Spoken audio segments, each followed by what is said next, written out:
Hello students, you all are welcome with your favourite channel maths आसान है and we are ready for yet another session of relations and functions miscellaneous exercise. तो आज बच्चों जो miscellaneous exercise के हमारे जो कुछ बचे हुए क्वेश्चंस हैं थोड़े से, उनको हम आज फिनिश करेंगे एंड देन फिर नेक्स्ट क्लास में हम स्टार्ट करने वाले हैं आपका बहुत ही important topic that is trigonometry. ठीक है, तो जल्दी से इसको फिनिश करते हैं, रिलेशन एंड फंक्शंस चैप्टर 2 को। तो हमारे पास लास्ट क्लास में हमारा अप टू क्वेश्चन नंबर 8 तक फिनिश हो गया है और अब हम आ रहे हैं क्वेश्चन नंबर 9 पे। तो this question number 9 is we are taking relation and functions chapter 2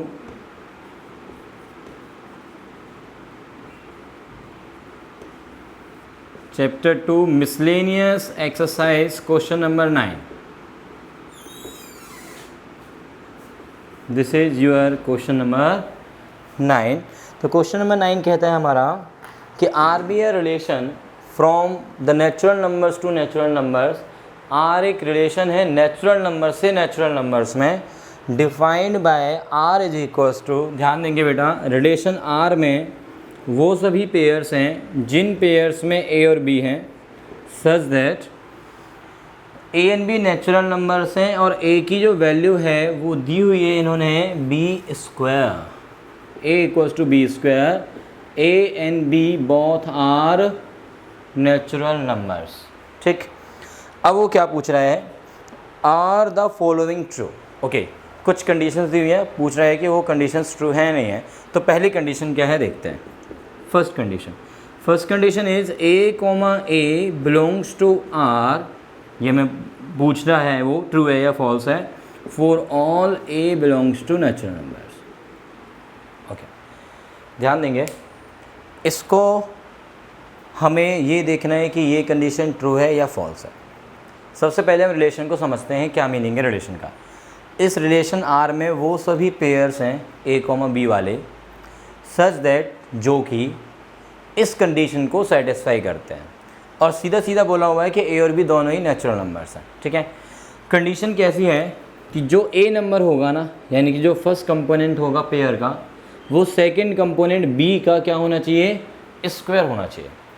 यदि ए बी का स्क्वायर है और ए और बी नेचुरल नंबर होने चाहिए और ए बी का स्क्वायर है, तो वो जो पेयर बनेगा वो पेयर हमारा आर में होगा। ये हमारी कंडीशन है आर रिलेशन की। ठीक है, जैसे कि फॉर एग्जांपल मैं ये कहूँ कि 1,1, यदि मैं 1,1 की बात करता हूँ तो देखो 1,1 इस कंडीशन को फॉलो कर रहा है नहीं कर रहा।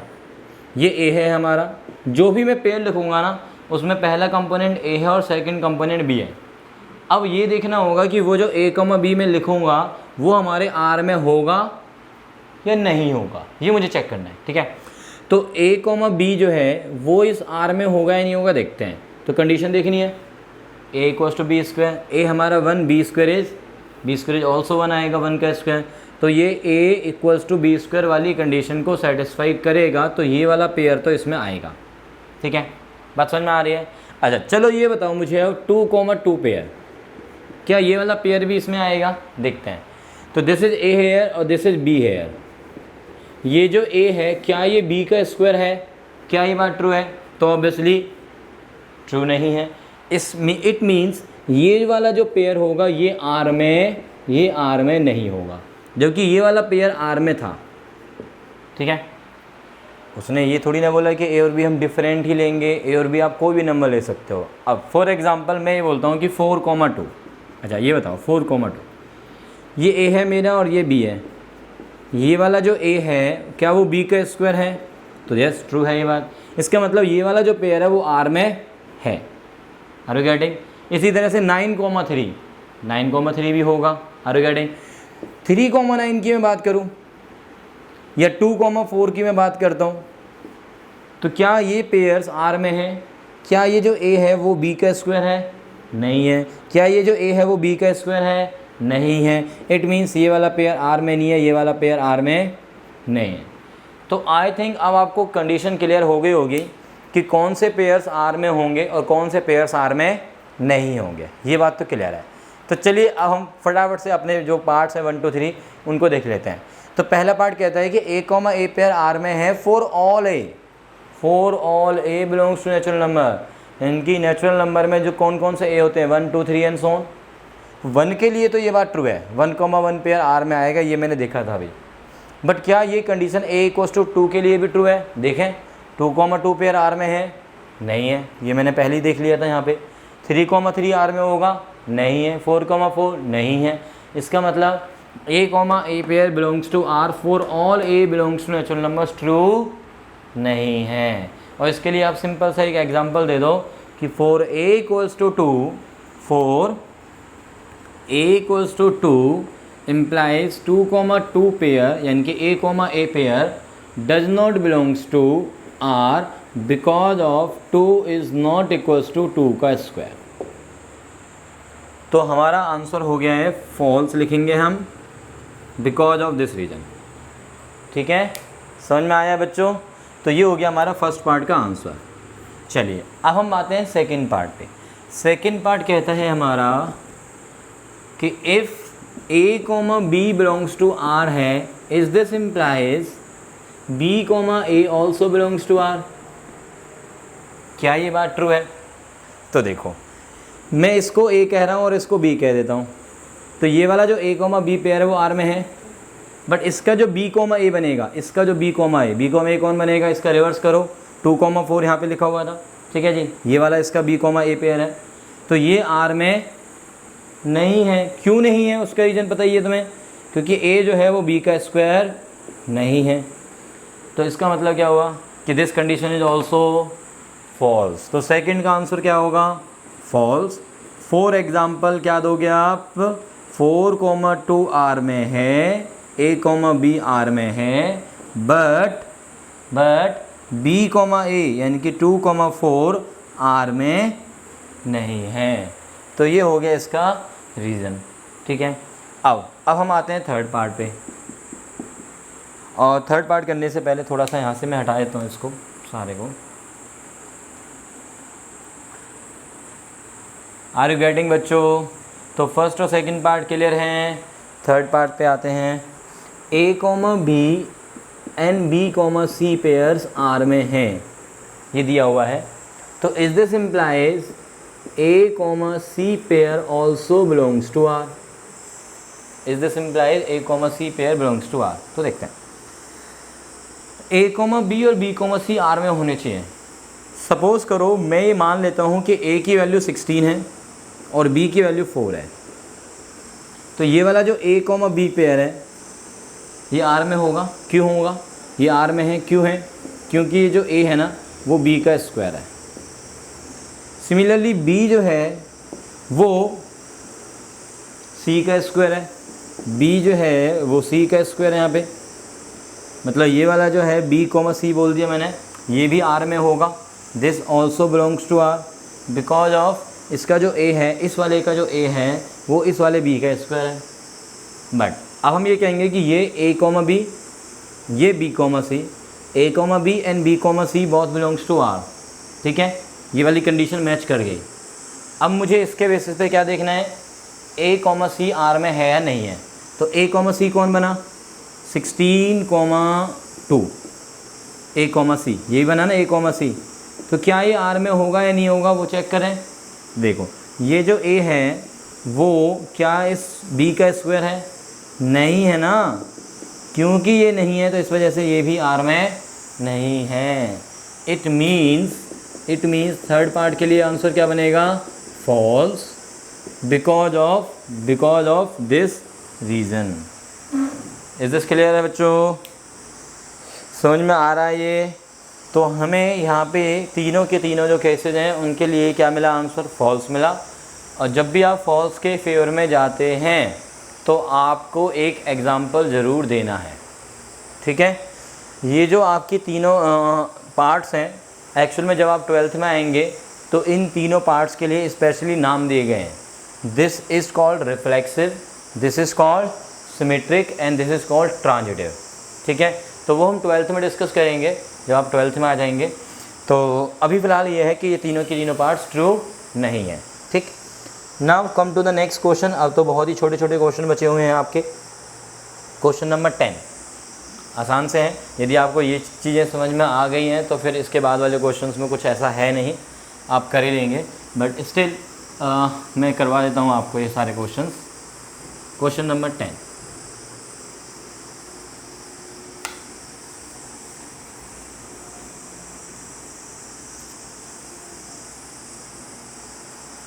क्वेश्चन नंबर 10, यहाँ से क्वेश्चन नंबर 9 हटा देते हैं जी ना। क्वेश्चन नंबर 10 क्या है, ए और बी दो सेट्स दिए हुए हैं बेटा। ए दिया हुआ है 1 2 3 4, ए दिया हुआ है 1 2 3 4 एंड बी दिया हुआ है हमें 1 5 9 11 15 एंड 16। ठीक, एंड एफ इज एफ हमें दिया हुआ है एक सेट की फॉर्म में फ़िलहाल। अभी मैं इसको फंक्शन नहीं नाम दे रहा हूँ, उसने भी नाम नहीं दिया है। ठीक है, तो दिस एफ इज़ दिस, तो अभी फ़िलहाल ये एक सेट की फॉर्म में हमें कुछ इस तरह से दिया हुआ है। ठीक है, 2,11। अच्छा, आर द फॉलोइंग ट्रू, पहला पार्ट है f is a relation from a to b, दूसरा पार्ट है f is a function from a to b. ठीक है, every function is a relation, बार बार बताता हूँ मैं कि ये फंक्शंस हैं, इसके अंदर सारे के सारे फंक्शंस हैं और ये सारे के सारे रिलेशंस हैं। और रिलेशन क्या होता है, यदि हम ए टू बी बात कर रहे हैं तो रिलेशन इज ए पता है ना, आपको पढ़ा है ना स्टार्टिंग वाली वीडियो के अंदर कि relation is a subset of a cross b. तो हमें सिर्फ ये देखना है कि ये जो एफ आया है वो ए क्रॉस बी का सबसेट है या नहीं है। तो ए क्रॉस बी का सबसेट होने के लिए 1,5, देखो ए क्रॉस बी जब बनाएंगे तो 1,5 आएगा। ओके, इसका मतलब ये ए क्रॉस बी में है। 2,9 भी आएगा, ये भी ए क्रॉस बी में है। 3,1 भी आएगा, 3,1 भी आएगा, वो भी ए क्रॉस बी में है। 4,5 भी आएगा, ये भी ए क्रॉस बी में है। और 2,11 भी आएगा, तो इसका मतलब ये भी ए क्रॉस बी में है। तो एफ सेट के सारे एलिमेंट क्योंकि ए क्रॉस बी में हैं, because every element of f belongs to a cross b implies f is a subset of a cross b, implies f is a relation from a to b, relation from a to b। अब relation को function होने के लिए क्या condition होती है, every element of a must है unique image in b, f के हर एलिमेंट की यूनिक इमेज होनी चाहिए। और मैंने आपको डॉटर मदर से समझाया था कि हर डॉटर की, ये सारी डॉटर्स हैं, हर डॉटर की मम्मी होना ज़रूरी है और सिर्फ एक मम्मी होनी चाहिए। एक से ज़्यादा मम्मी नहीं चलेंगी किसी भी डॉटर की। दो डॉटर्स की सेम मम्मी हो सकती है, दो डॉटर्स की सेम मम्मी हो सकती है, दो बहनें हो सकती हैं, बट एक डॉटर की दो मम्मी वो नहीं चलेगा। ओके ना, चलिए तो अब देखते हैं कि ये जो डॉटर है इसकी कौन मम्मी है। इस डॉटर की मम्मी ये है 1,5, ओके कोई दिक्कत नहीं है। इस डॉटर को एक मम्मी मिल गई, बढ़िया। 2 को मिल गई मम्मी कौन, 9, बढ़िया। ये भी 3 को मम्मी मिल गई 1, कोई दिक्कत नहीं है, ठीक है। 4 को मम्मी मिली, 4 को मम्मी मिल गई 5, 4 को मम्मी मिल गई 5, कहाँ है ये रहा, ठीक है। एंड अगेन 2 को मम्मी मिल गई 11। क्या हो गया, ये 2 जो नंबर है उसको दो मम्मियाँ मिल गई हैं। Are you getting? 2 को देखो, 2 को एक मम्मी मिली 9 और 2 को दूसरी मम्मी मिली 11, तो एक 2 की 2 मम्मियाँ हो गई हैं। इसका मतलब ये फंक्शन नहीं है, because of 2 belongs to a has 2 images. कौन कौन सी 2 images, 9 and 11, implies f is not a function, ये फंक्शन नहीं है। समझ में आया बच्चों? तो हर एलिमेंट का आप चाहो तो वो मैपिंग डायग्राम भी बना सकते हो। मैपिंग डायग्राम जो होता है आपका, इस तरह से देख सकते हो आप कि ये 1 2 3 4 है बेटा, ये हमारे पास नंबर्स थे इधर कौन कौन से 159, 159, 11, 15 और ये 16। तो आप ऐसे भी देख सकते थे जैसे 1 को 5 पे, 2 को 9 पे, 2 को 11 पे, ठीक है। फिर 3 था हमारा 1 पे और 4 था 5 पे, 3 था 1 पे, 4 था 5 पे। हाँ, यदि मैं यहाँ से बात करता हूँ कि 1 की मम्मी है 5 और 4 की मम्मी भी है 5, तो कोई दिक्कत नहीं है। ये 1 और 4 नाम की जो दो डॉटर्स हैं उन दोनों की सेम मम्मी है, ये दोनों बहनें हैं। बट इसका क्या करें, इसकी तो दो दो मम्मियाँ हैं, तो इस वजह से ये फंक्शन नहीं है, ठीक है। अब हम आते हैं बेटा क्वेश्चन नंबर 11 पे। क्वेश्चन नंबर 11, गॉट इट, ठीक है।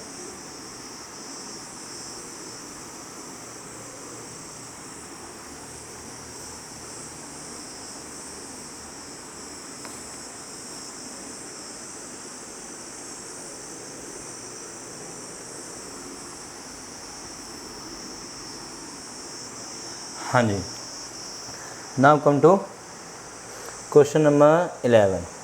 Late f be the subset of Z cross Z. F जो है वो सबसेट है जेड क्रॉस जेड का। दिस इज क्वेश्चन नंबर 11, ठीक है। इसका मतलब साफ पता चल रहा है कि f is a relation from Z to Z. इसका मतलब क्या है देखा जाए तो, इसका मतलब ये है कि एफ इज ए रिलेशन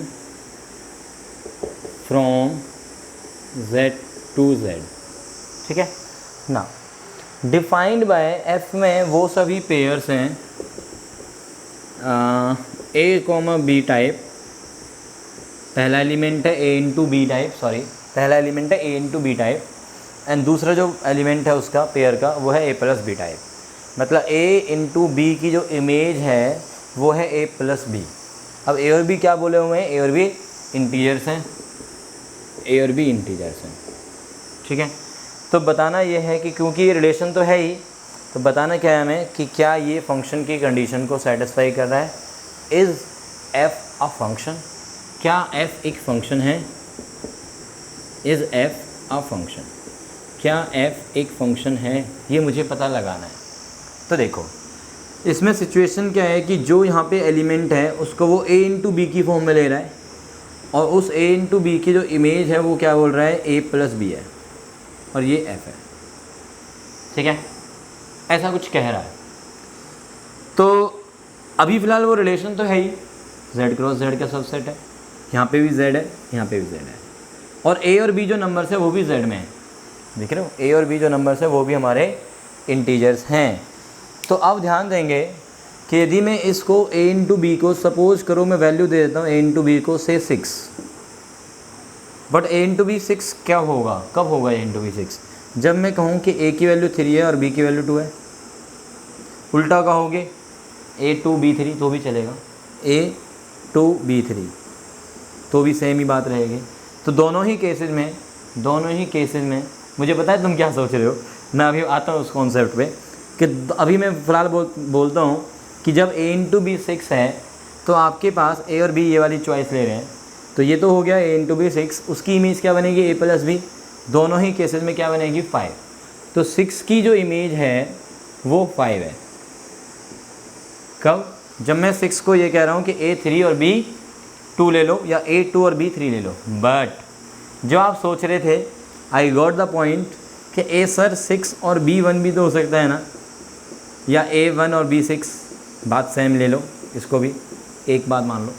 क्योंकि जब इमेज देखोगे आप, इसलिए मैं एक बात बोल रहा हूँ, क्योंकि जब आप इमेज देखोगे a प्लस बी तो क्या आएगा, a प्लस बी की वैल्यू क्या बनेगी दोनों ही केसेस में 7। इसका मतलब 6 की ही इमेज क्या बन गई है 7।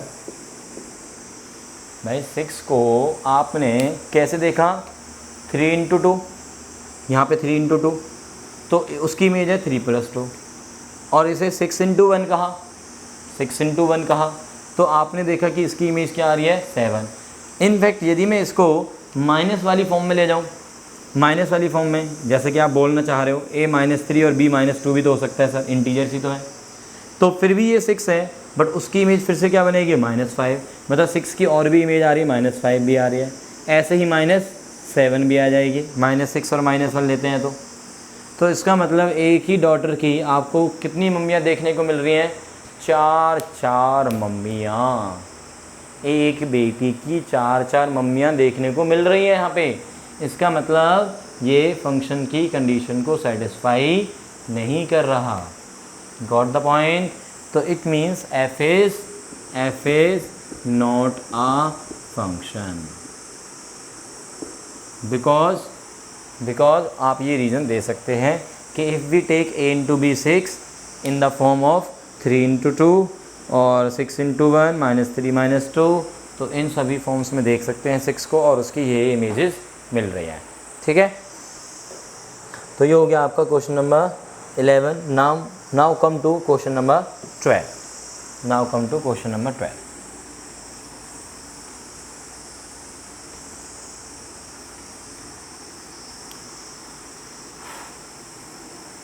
चलिए, तो क्वेश्चन नंबर 12 पे आते हैं बच्चों। एक सेट दिया हुआ है A, उसमें एलिमेंट्स दिए हुए हैं 9, 10, 11, 12, 13। एक सेट है जिसमें एलिमेंट्स दिए हुए हैं 9, 10, 11, 12 and 13, and let f be a function from a to n, f from a to n defined by, f को वो कैसे डिफाइन कर रहा है? f of n is equals to the highest prime factor of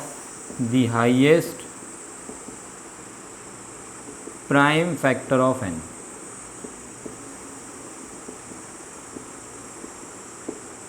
Find range of f.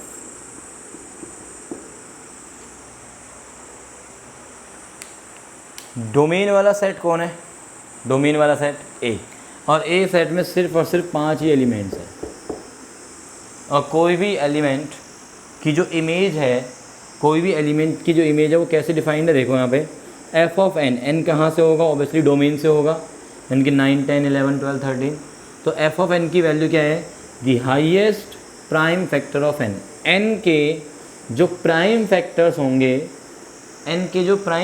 होंगे उनमें जो highest वाला होगा वो है f ऑफ n की वैल्यू।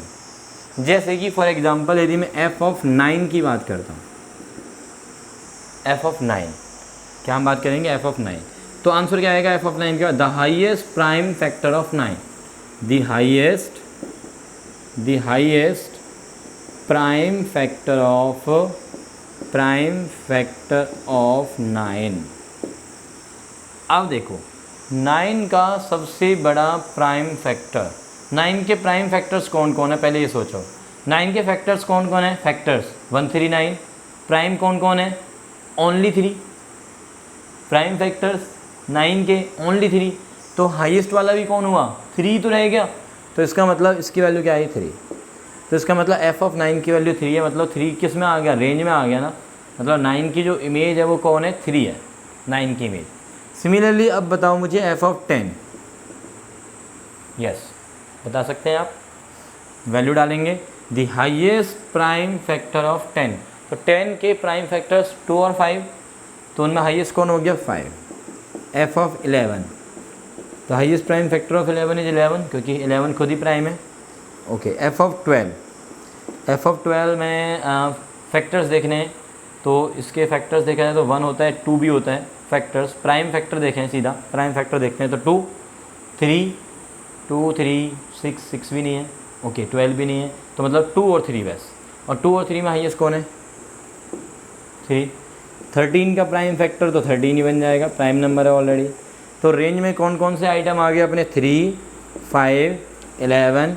3 2 बार आ रहा है, मतलब 2 अलग अलग एलिमेंट्स की सेम इमेज आ रही है, कोई दिक्कत नहीं है। 2 डॉटर्स की सेम मम्मी है, चलेगा। तो 3, 5, 11 और 13, तो रेंज ऑफ f में कौन कौन आ गए हैं? 3, 5, 11 और 13। वैसे भी देखो, यदि यहाँ पे अलग अलग एक ही एलिमेंट की 2 इमेज भी आ रही होती, तो भी हम कहते हैं कि उसको डाल दो यहाँ पे। क्यों?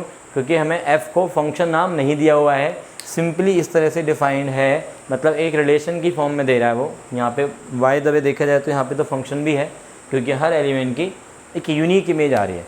बट यदि वो फंक्शन नहीं भी देता है, सिर्फ एक रिलेशन की फॉर्म में उसको ट्रीट कर रहा है, तो भी हमें कोई प्रॉब्लम नहीं है। तो बच्चों आई थिंक ये समझ में आ गया होगा आप सभी को, और मैं आप सभी को थैंक यू बोलना चाहूँगा। आप बहुत अच्छे से अपने दोस्तों को शेयर कर रहे हैं सभी वीडियोस, एंड आप सभी उनको ही बोल रहे हो कि सब्सक्राइब करो। That's why we are getting day by day more subscribers like you. तो थैंक यू बच्चों for motivating us, and keep watching our videos, and definitely यदि आप डिसिप्लिन्ड वे में वीडियोस को देखेंगे और चैप्टर की प्रैक्टिस करेंगे, साथ के साथ किसी भी बुक को आप उठा सकते हैं। जैसे एनसीईआरटी तो है ही है आपके पास, एनसीईआरटी के अलावा आप रेफरेंस बुक में सजेस्ट करूँगा आर डी शर्मा या एमएल अग्रवाल, ठीक है। यदि आप इन दोनों में से कोई बुक उठा के अपने क्वेश्चंस की प्रैक्टिस करना स्टार्ट कर देते हैं और किसी भी तरह की कोई प्रॉब्लम आप फेस कर रहे हैं, तो आप चैनल के कमेंट बॉक्स में जाके आप मुझे सजेस्ट कर सकते हैं, और your suggestions are always welcome. तो बच्चों keep suggesting us and keep motivating us by share and subscribe. और यस, यदि आपको हमारी वीडियोस लाइक मतलब पसंद आ रही हैं, तो प्लीज़ लाइक का जो बटन है वो दबाए बिना इसको जो है एंड मत कीजिएगा। तो बच्चों thank you, okay bye bye, आज की छुट्टी, ठीक है, ओके बाय।